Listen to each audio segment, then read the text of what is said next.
A woman living the way humans live for almost our entire existence would experience around 100 menstrual periods in her whole life.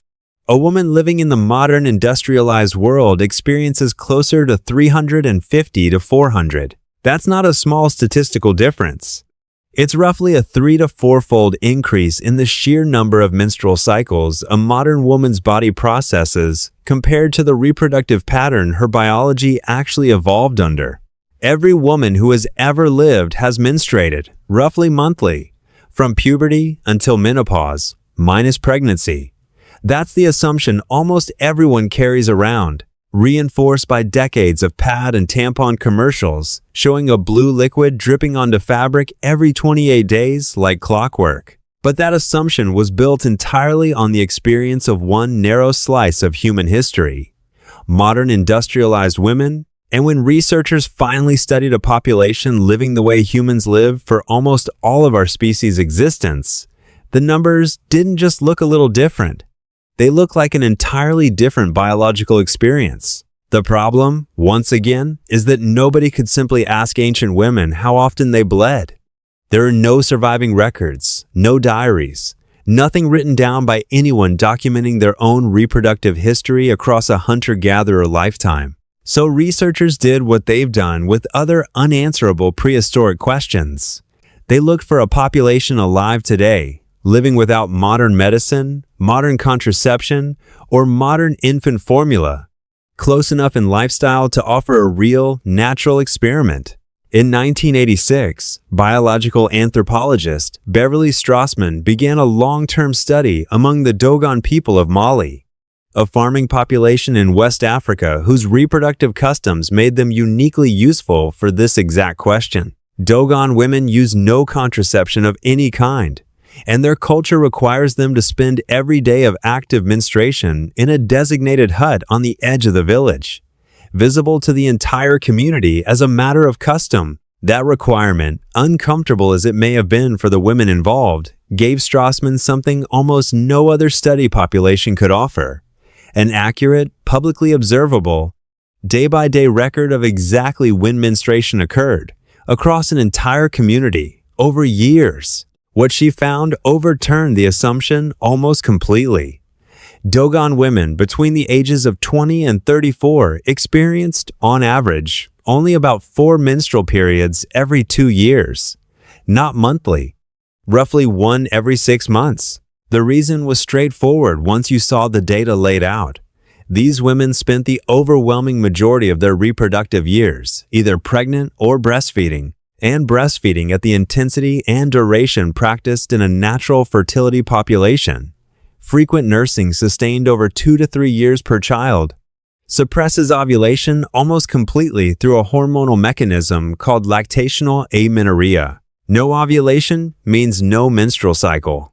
A woman who is functionally either pregnant or nursing for most of 2 decades simply doesn't have the hormonal opportunity to menstruate very often, no matter how healthy or fertile she is. Extrapolate that pattern across an entire reproductive lifespan, and researchers estimate a woman living under natural fertility, hunter-gatherer-like conditions would experience somewhere around 100 total menstrual cycles across her entire life. Compare that to the modern industrialized average. Women who typically begin menstruating earlier due to better childhood nutrition have far fewer pregnancies, breastfeed for much shorter periods, if at all, and menstruate almost every month for decades as a result, closer to 350 to 400 cycles across a lifetime. This gap matters for reasons that go well beyond curiosity, because menstrual cycling isn't hormonally neutral.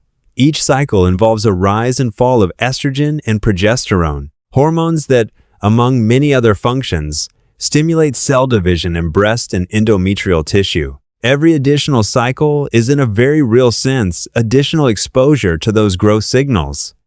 Strassmann and other researchers working in this area have proposed that the dramatic increase in total lifetime menstrual cycles in industrialized societies is directly connected to something epidemiologists have documented for decades. Breast cancer and endometrial cancer rates are substantially higher in modern industrialized populations than in natural fertility populations like the Dogon. even after accounting for differences in genetics and general lifestyle. More cycles mean more cumulative hormonal exposure to tissues that respond to that exposure by dividing, and cells that divide more often carry more opportunities for the kind of replication errors that can eventually become cancerous. None of this means modern reproductive patterns are a mistake, or that anyone should try to replicate a Dogon woman's fertility schedule. Earlier menarche exists because of genuinely better childhood nutrition. Fewer pregnancies and shorter breastfeeding periods reflect real advances in women's autonomy, healthcare access, and quality of life that nobody would reasonably trade away. But it does mean something quietly strange is happening at a biological level, mostly unnoticed, underneath decisions that feel purely social or medical. A body built by hundreds of thousands of years of evolution under one very specific reproductive rhythm, roughly 100 menstrual cycles spread across a lifetime dominated by pregnancy and nursing, is now, for the first time in the species' history, commonly running 3 to 4 times that number, simply because the surrounding social and medical conditions change faster than the underlying biology had any chance to. The Dogon women in Strassmann's study didn't do anything special. They weren't managing their health more carefully or living some idealized natural lifestyle. They were simply living inside the same reproductive pattern nearly every human female lived inside for the entire span of our evolutionary history, largely defined by frequent pregnancy and extended nursing rather than by the recurring monthly cycle most people today assume has always been the default. What changed wasn't women's bodies. What changed was everything around them, and their bodies are still, every single cycle, running the accounting for a world that stopped matching its original design a very short time ago by evolutionary standards.